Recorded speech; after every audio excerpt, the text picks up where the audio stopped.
Hello. How y'all doing? We're gonna listen to Game of Thrones audiobook, the monologue.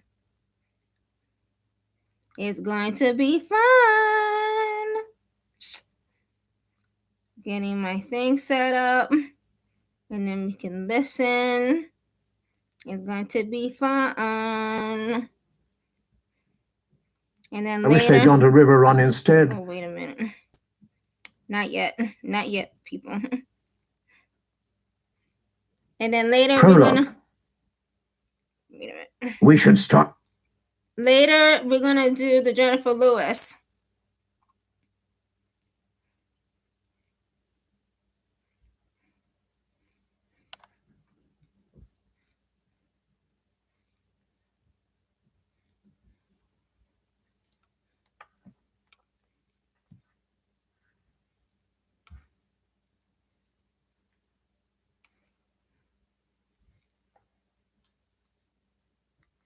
Hope everyone is having a good day.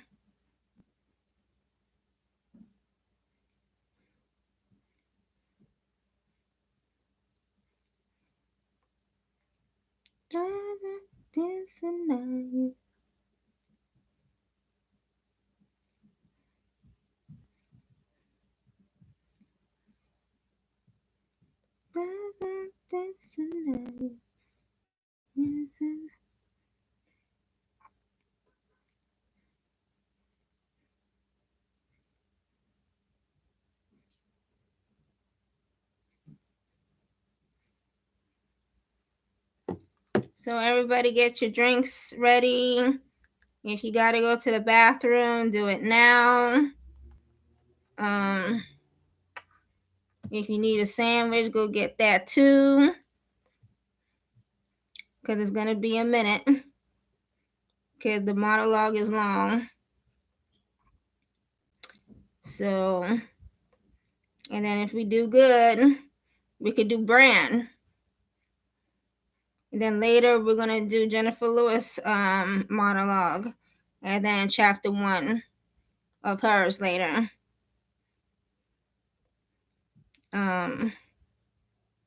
So I'm letting everybody know.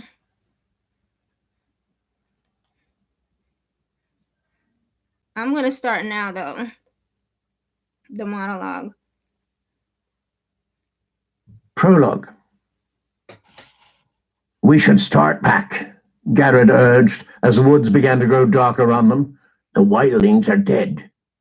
Do the dead frighten you? Sir Waymar Royce asked with just the hint of a smile. Garrett did not rise to the bait. He was an old man, past 50, and he had seen the lordlings come and go. Dead is dead, he said. We have no business with the dead. Are they dead? Royce softly. What proof have we? We'll show them, Garrett said, and if he says they're dead, that's proof enough for me. Will had known they would drag him into the quarrel sooner or later. He wished it had been later rather than sooner. My mother told me that dead men sing no songs, he put in. My nurse said the same thing, Will, Royce replied. Never believe anything you hear at a woman's tit. There are things to be learned even from the dead. His voice echoed, too loud in the twilight forest. We have a long ride before us, Garrett pointed out. 8 days, maybe 9, and night is falling. Sir Waymar Royce glanced at the sky with disinterest. It does that every day about this time. Are you unmanned by the dark, Garrett? Will could see the tightness around Garrett's mouth, the barely suppressed anger in his eyes under the thick black hood of his cloak. Garrett had spent 40 years in the Night's Watch, man and boy, and he was not accustomed to being made light of. Yet it was more than that. Under the wounded pride, Will could sense something else in the older man. You could taste it, a nervous tension that came perilous close to fear. Will shared his unease. He had been 4 years on the wall. The first time he had been sent beyond, all the old stories had come rushing back. and his bowels had turned to water. He had laughed about it afterwards. He was a veteran of 100 rangings by now, and the endless dark wilderness that the Southerns call the haunted forest had no more terrors for him. Until tonight. Something was different tonight. There was an edge to this darkness that made his hackles rise. 9 days they had been riding, north and northwest, and then north again, farther and farther from the wall, hard on the track of a band of wildling raiders. Each day had been worse than the day that had come before. Today was the worst of all. A cold wind was blowing out of the north, and it made the trees rustle like living things. All day Will had felt as though something was watching him, something cold and implacable that loved him not. Garrett had felt it too. Will wanted nothing so much as to ride hell-bent for the safety of the wall, but that was not a feeling to share with your commander, especially not a commander like this one. Sir Waymar Royce was the youngest son of an ancient house with too many heirs. He was a handsome youth of 18, grey-eyed and graceful and slender as a knife. Mounted on his huge black destrier, the knight towered above Will and Garrett on their smaller garrons. He wore black leather boots, black woolen pants, black moleskin gloves, and a fine supple coat of gleaming black ringmail over layers of black wool and boiled leather. Sir Waymar had been a sworn brother of the Night's Watch for less than half a year, but no one could say he was not prepared for his vacation, at least insofar as his wardrobe was concerned. His coat was his crowning glory, sable, thick, and black, and soft as sin.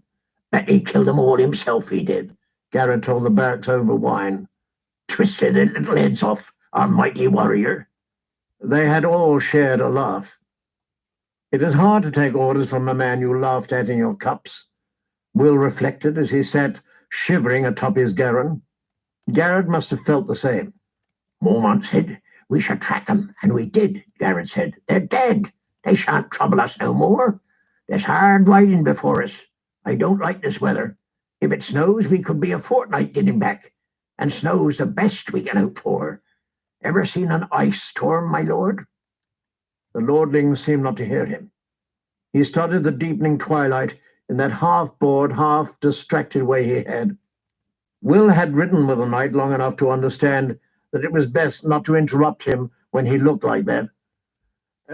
Tell me again what you saw, Will. All the details. Leave nothing out." Will had been a hunter before he joined the Night's Watch. Well, a poacher, in truth. Mallister free riders had caught him red-handed in the Mallister's own wood, skinning one of the Mallister's own bucks, and it had been a choice of putting on the black or losing a hand. No one could move through the woods as silent as Will, and it had not taken the Black brothers long to discover his talent. "The camp is 2 miles further on over that ridge, hard beside a stream," Will said. "I got close as I dared. There's 8 of them, men and women both. No children I could see. They put up a lean-to against the rock. The snow has pretty well covered it now, but I could still make it out. No fire burning, but the fire pit was still plain as day. No one moving. I watched a long time. No living man ever lay so still." "Did you see any blood?" "Well, no," Will admitted. "Did you see any weapons?" "Some swords, a few bows. One man had an axe, heavy-looking, double-bladed, a cruel piece of iron. It was on the ground beside him, right by his hand." "Did you make note of the position of the bodies?" Will shrugged. "A couple are sitting up against the rock, most of them on the ground, fallen-like. Or sleeping," Royce suggested. "Fallen," Will insisted. "There's one woman up an ironwood, half hid in the branches. Of far eyes." He smiled thinly. "I took care she never saw me.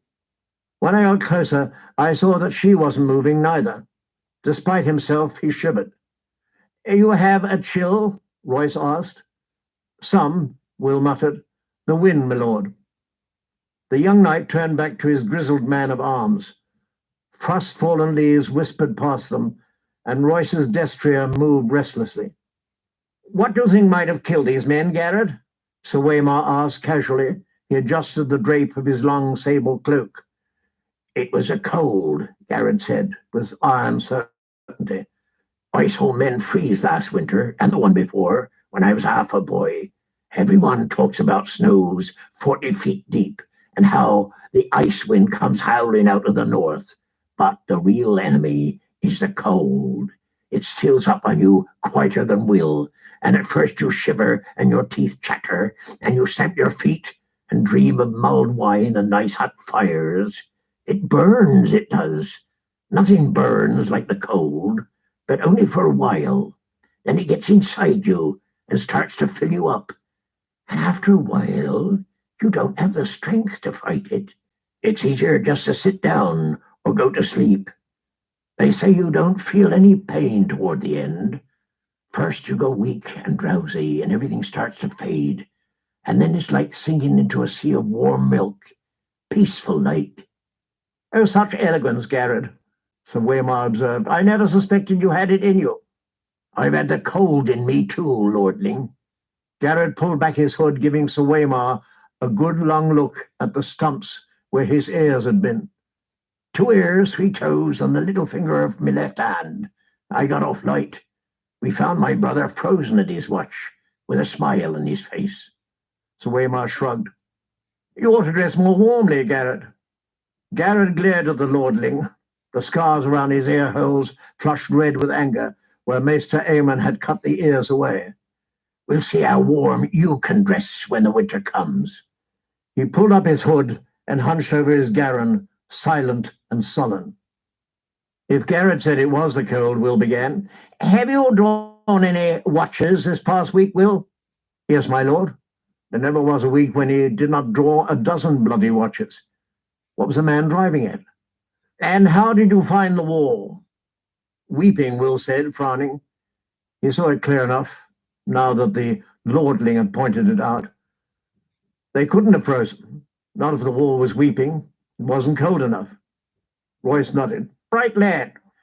We've had a few light frosts this past week, and a quick flurry of snow now and then, but surely no cold fierce enough to kill 8 grown men.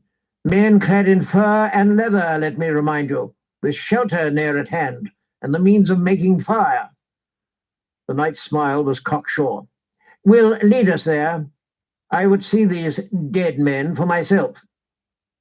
And then there was nothing to be done for it. The order had been given, and honour bound them to obey. Will went in front, his shaggy little garron peeking the way carefully through the undergrowth. A light snow had fallen the night before, and there were stones and roots and hidden sinks lying just under its crust, waiting for the careless and the unwary. Sir Waymar Royce came next, his great black destrier snorting impatiently. The war horse was the wrong mount for ranging, but try and tell that to the lordling. Garrett brought up the rear. The old man-at-arms muttered to himself as he rode. Twilight deepened. The cloudless sky turned a deep purple, the colour of an old bruise, then faded to black. The stars began to come out. A half-moon rose. Will was grateful for the light. We can make a better pace than this, surely, Royce said, when the moon was full risen. Not with this horse, Will said. Fear had made him insolent. Perhaps my lord would care to take the lead. Sir Waymar Royce did not deign to reply. Somewhere off in the wood, a wolf howled. Will pulled his garron over beside an ancient gnarled ironwood and dismounted. Why are you stopping? Sir Waymar asked. Best to go the rest of the way on foot, my lord. It's just over that ridge. Royce paused a moment, staring off into the distance, his face reflective.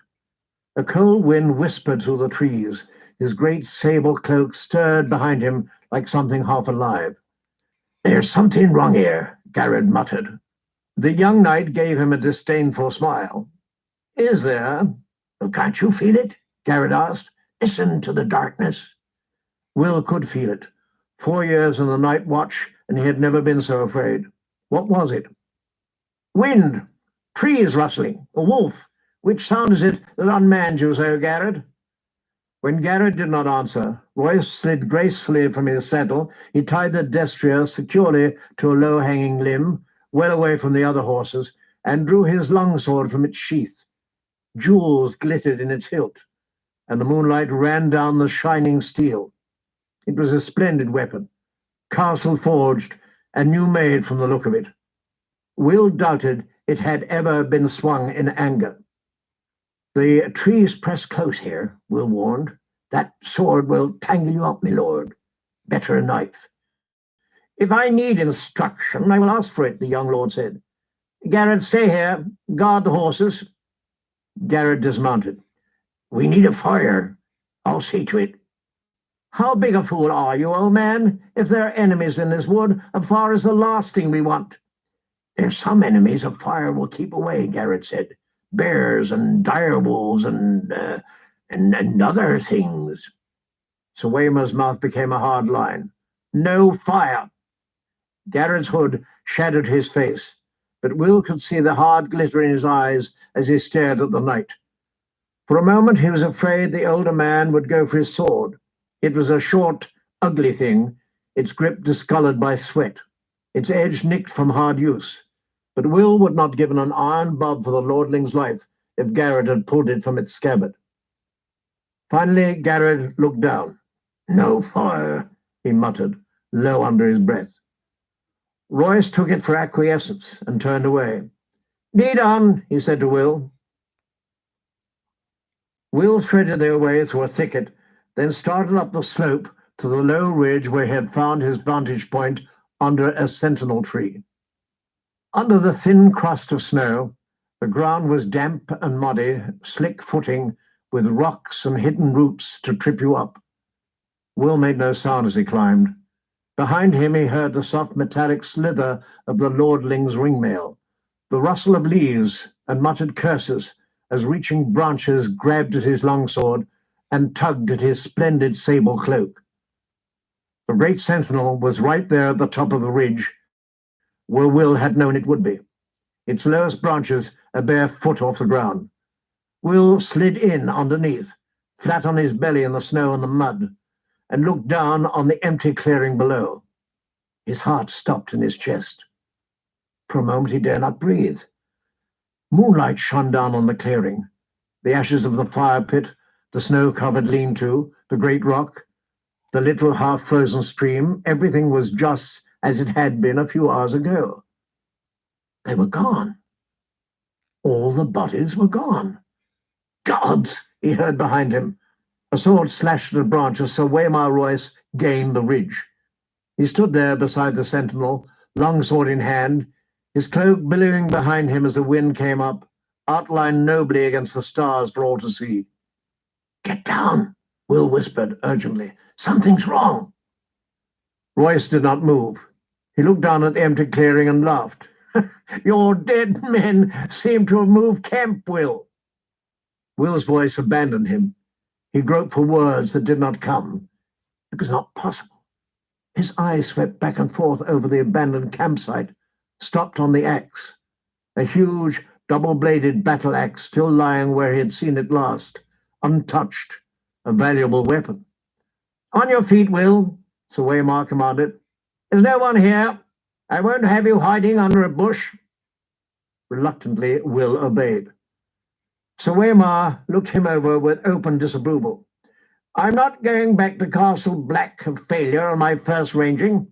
We will find these men." He glanced around. "Up the tree. Be quick about it. Look for a fire." Will turned away wordless. There was no use to argue. The wind was moving. It cut right through him. He went to the tree, a vaulting grey-green sentinel, and began to climb. Soon his hands were sticky with sap, and he was lost among the needles. Fear filled his gut like a meal he could not digest. He whispered a prayer to the nameless gods of the woods and slipped his dirk free of its sheath. He put it between his teeth to keep both hands free for climbing. The taste of cold iron in his mouth gave him comfort. Down below, the lordling called out suddenly, "Who goes there?" Will heard uncertainty in the challenge. He stopped climbing. He listened. He watched. The woods gave answer, the rustle of leaves, the icy rush of the stream, a distant hoot of a snow owl. The others made no sound. Will saw movement from the corner of his eye, pale shapes gliding through the wood. He turned his head, glimpsed a white shadow in the darkness, then it was gone. Branches stirred gently in the wind, scratching at one another with wooden fingers. Will opened his mouth to call down a warning, and the words seemed to freeze in his throat. Perhaps he was wrong. Perhaps it had only been a bird, a reflection on the snow, some trick of the moonlight. What had he seen, after all? "Will, where are you?" Sir Waymar called up. "Can you see anything?" He was turning in a slow circle, suddenly weary, his sword in hand. He must have felt them, as Will felt them. There was nothing to see. "Answer me! Why is it so cold?" It was cold. Shivering, Will clung more tightly to his perch, his face pressed hard against the trunk of the sentinel. He could feel the sweet, sticky sap on his cheek. A shadow emerged from the dark of the woods. It stood in front of Royce. Tall it was, and gaunt, and hard as old bones, with flesh pale as milk. Its armor seemed to change color as it moved. Here it was white as new-fallen snow, there black as shadow, everywhere dappled with the deep grey-green of the trees. The patterns ran like moonlight on water with every step it took. Will heard the breath go out of Sir Waymar Royce in a long hiss. "Come no further," the lordling warned. His voice cracked like a boy's. He threw the long sable cloak back over his shoulders to free his arms for battle, and took his sword in both hands. The wind had stopped. It was very cold. The other slid forward on silent feet. In its hand was a long sword like none that Will had ever seen. No human metal had gone into the forging of that blade. It was alive with moonlight, translucent, a shard of crystal so thin that it seemed almost to vanish when seen edge on. There was a faint blue shimmer to the thing, a ghost light that played around its edges, and somehow Will knew it was sharper than any razor. Sir Waymar met him bravely. "Dance with me, then." He lifted his sword high above his head, defiant. His hands trembled from the weight of it, or perhaps from the cold. Yet in that moment, Will thought, he was a boy no longer, but a man of the Night's Watch. The other halted. Will saw its eyes, blue, deeper and bluer than any human eyes, a blue that burned like ice. They fixed on the longsword, trembling on high, watched the moonlight running cold along the metal. For a heartbeat he dared to hope. They emerged silently from the shadows, twins to the first. 3 of them, 4, 5. Sir Waymar may have felt that cold that came with them, but he never saw them, never heard them. Will had to call out. It was his duty, and his death if he did. He shivered and hugged the tree and kept the silence. The pale sword came shivering through the air. Sir Waymar met it with steel. When the blades met, there was no ring of metal on metal, only a high, thin sound at the edge of hearing, like an animal screaming in pain. Royce checked a second blow and a third, then fell back a step. Another flurry of blows, and he fell back again. Behind him, to right, to left, all around him, the watcher stood patient, faceless, silent, the shifting patterns of their delicate armor making them all but invisible in the wood. Yet they made no move to interfere. Again and again the swords met, until Will wanted to cover his ears against the strange, anguished keening of their clash. Sir Waymar was panting from the effort now, his breath steaming in the moonlight. His blade was white with frost. The others danced with pale blue light. Then Royce's parry came a beat too late. The pale sword bit through the ringmail beneath his arm. The young lord cried out in pain. Blood welled between the rings. It steamed in the cold, and the droplets seemed red as fire where they touched the snow. Sir Waymar's fingers brushed his side. His moleskin glove came away, soaked with red. The other said something in a language that Will did not know. His voice was like the cracking of ice on a winter lake, and the words were mocking. Sir Waymar Royce found his fury. "For Robert!" he shouted, and he came up snarling, lifting the frost-covered longsword with both hands and swinging it around in a flat sidearm slash with all his weight behind it. The other's parry was almost lazy. When the blades touched, the steel shattered. A scream echoed through the forest night, and the longsword shivered into 100 brittle pieces, the shards scattering like a rain of needles. Royce went to his knees, shrieking, and covered his eyes. Blood welled between his fingers. The watchers moved forward together, as if some signal had been given. The swords rose and fell, all in deathly silence. It was cold butchery. The pale blade sliced through ring mail as if it were silk. Will closed his eyes. Far beneath him, he heard their voices and laughter, sharp as icicles. When he found the courage to look again, a long time had passed, and the ridge below was empty. He stayed in the tree, scarce daring to breathe, while the moon crept slowly across the black sky. Finally, his muscles cramping and his fingers numb with cold, he climbed down. Royce's body lay face down in the snow, one arm outflung. The thick sable cloak had been slashed in a dozen places. Lying dead like that, you saw how young he was. A boy. He found what was left of the sword a few feet away, the end splintered and twisted like a tree struck by lightning. Will knelt, looked around wearily, and snatched it up. The broken sword would be his proof. Garrett would know what to make of it, and if not him, then surely that old bear Mormont or Maester Aemon. Would Garrett still be waiting with the horses? He had to hurry.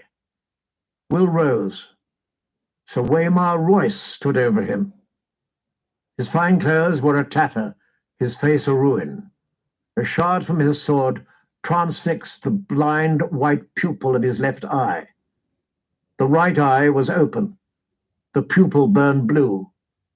It saw. The broken sword fell from nerveless fingers. Will closed his eyes to pray. Long, elegant hands brushed his cheek, then tightened around his throat. They were gloved in the finest moleskin and sticky with blood, yet the touch was icy cold. So that is the monologue for Game of Thrones audiobook. We're gonna go into Bran. That's the next chapter that it goes to. It goes by names. So the next one is Bran. But I'm telling you, you cannot deny what Game of Thrones, the TV show, what they did with the White Walkers. Them White Walkers did their thing on that show. Like, and how they did the makeup and how they put all that blood all together in the prosthetics and how many hours they sit in the chair and putting that all that stuff on. I can't, like, make me into a White Walker. That would be fun. So we're going into Bran now. Bran is next. Bran. The morning had dawned clear and cold, with a crispness that hinted at the end of summer. They set forth at daybreak to see a man beheaded, 20 in all, and Bran rode among them, nervous with excitement.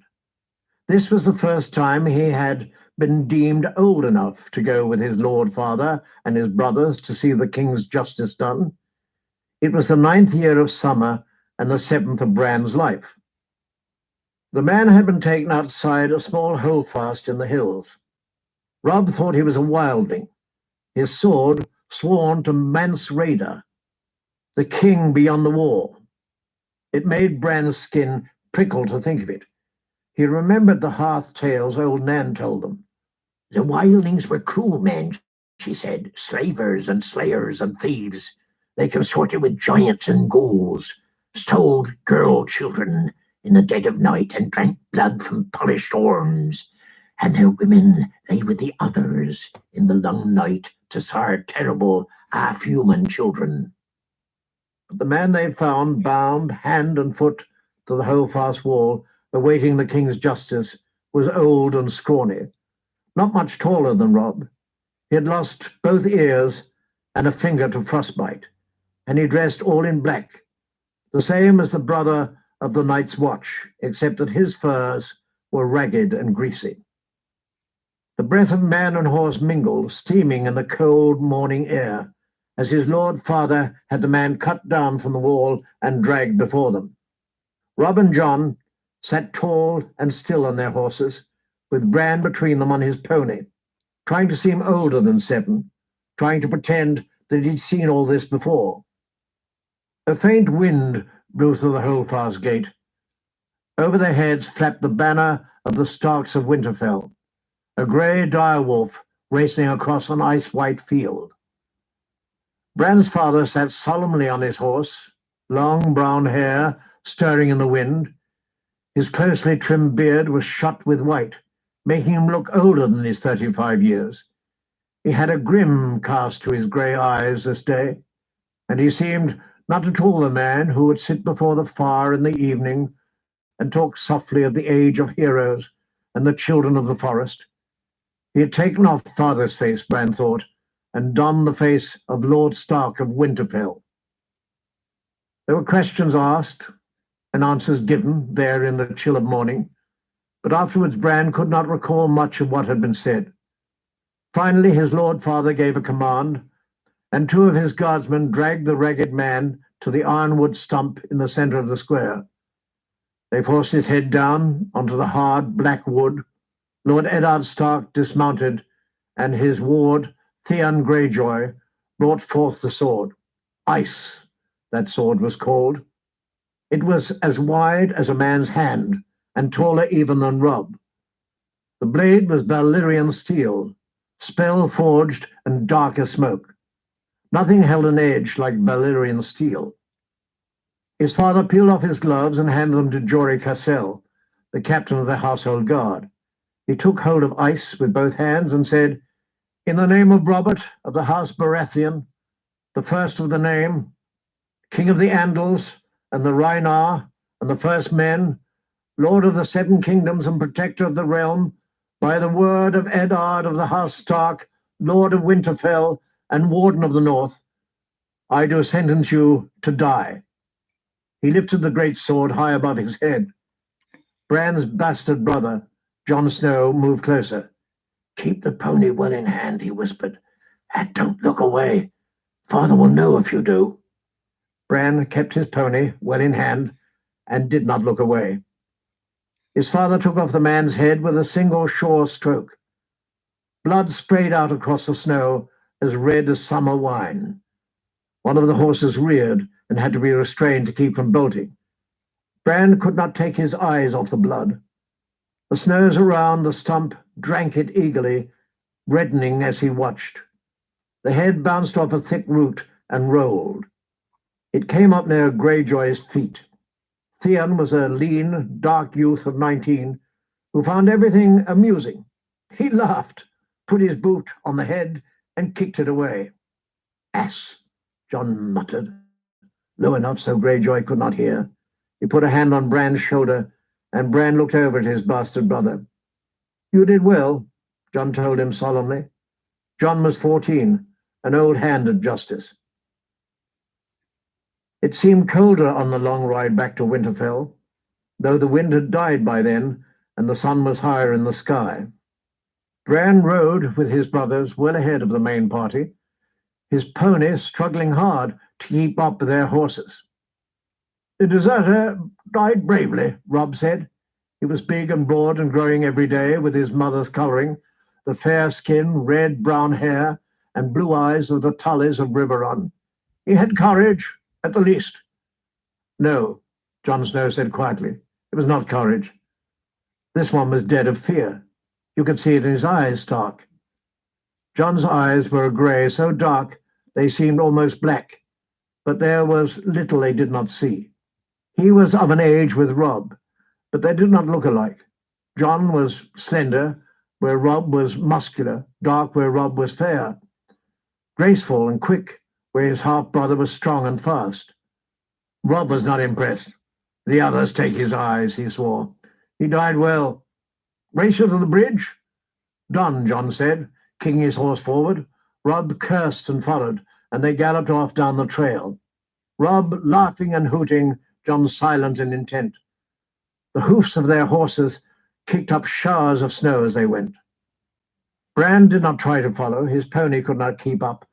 He had seen the ragged man's eyes, and he was thinking of them now. After a while, the sound of Rob's laughter receded, and the woods grew silent again. So deep in thought was he that he never heard the rest of the party until his father moved up to ride beside him. "Are you well, Bran?" he asked, not unkindly. "Yes, father," Bran told him. He looked up, wrapped in his furs and leathers, mounted on his great war horse. The Lord Father loomed over him like a giant. Rob says the man died bravely, but John said he was afraid. "And what do you think?" his father asked. Bran thought about it. Can a man still be brave if he's afraid? That is the only time a man can be brave, his father told him. You understand why I did it? He was a wildling, Bran said. They carry off women and sell them to the others. His lord father smiled.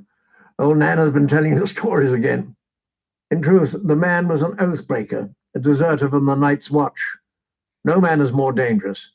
The deserter knows his life is forfeit if he is taken, so he will not flinch from any crime, no matter how vile.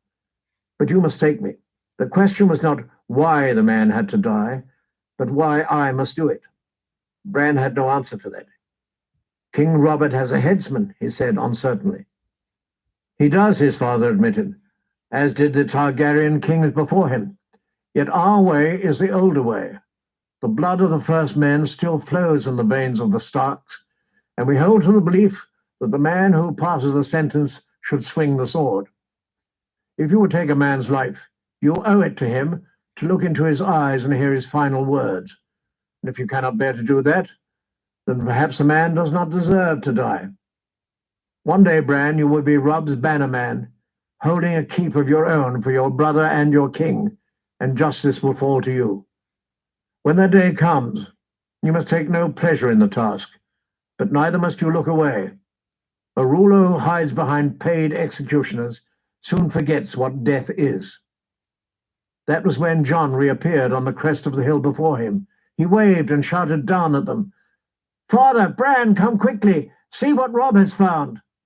Then he was gone again. Jory rode up beside them. "Trouble, my lord?" "Beyond a doubt," his lord father said. "Come, let us see what mischief my sons have rooted out now." He sent his horse into a trot. Jory and Bran and the rest came after.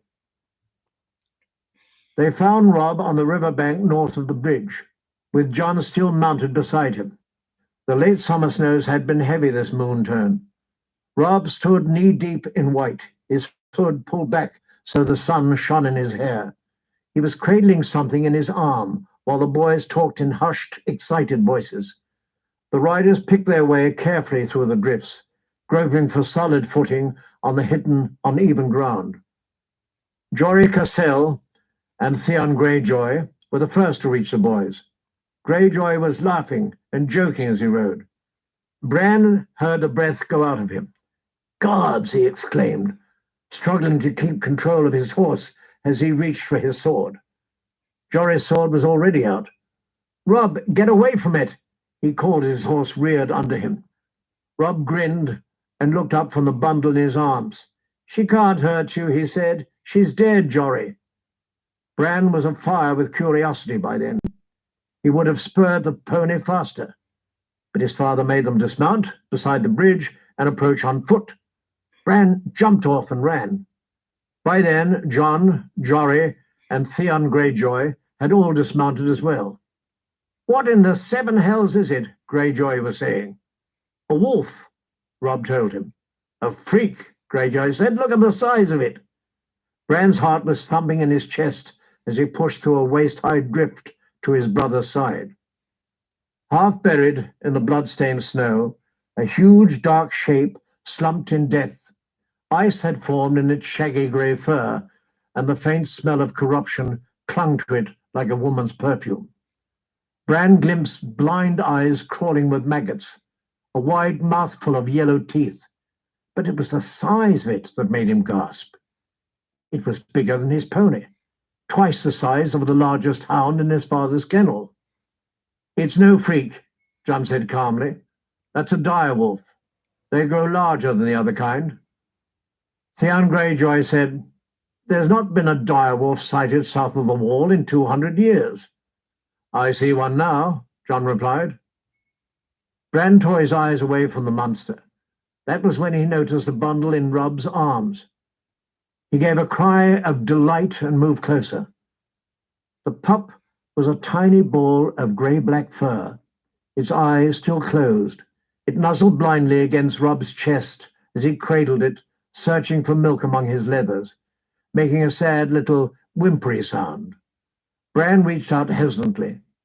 "Go on," Robb told him. "You can touch him." Bran gave the pup a quick, nervous stroke, then turned as John said, "Here you go." His half-brother put a second pup into his arms. "There are 5 of them."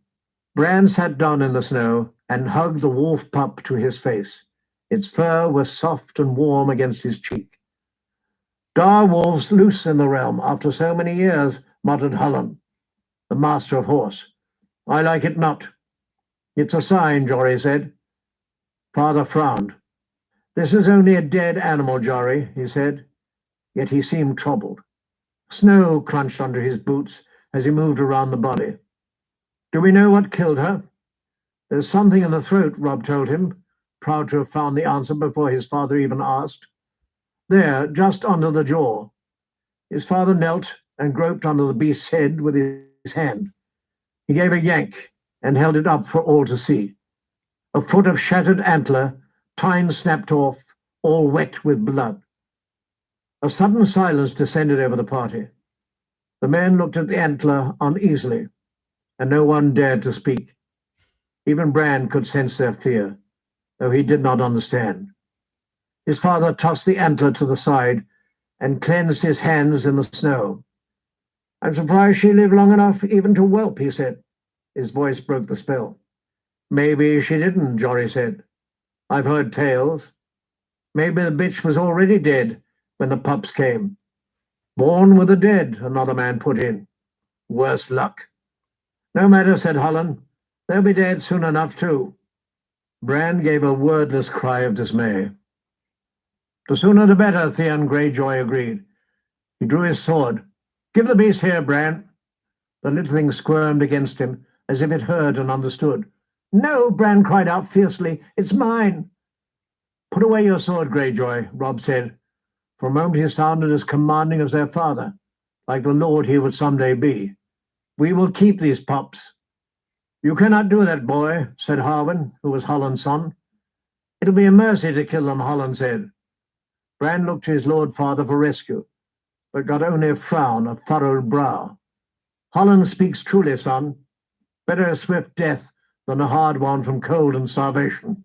"No." He could feel tears welling in his eyes, and he looked away. He did not want to cry in front of his father. Robb resisted stubbornly. "Sir Roderick's red bitch whelped again last week," he said. "It was a small litter, only 2 live pups. She'll have milk enough. She'll rip them apart when they try to nurse." "Lord Stark," John said. It was strange to hear him call father that, so formal. Bran looked at him with desperate hope. "There are 5 pups," he told father. 3 male, 2 female. "What of it, John?"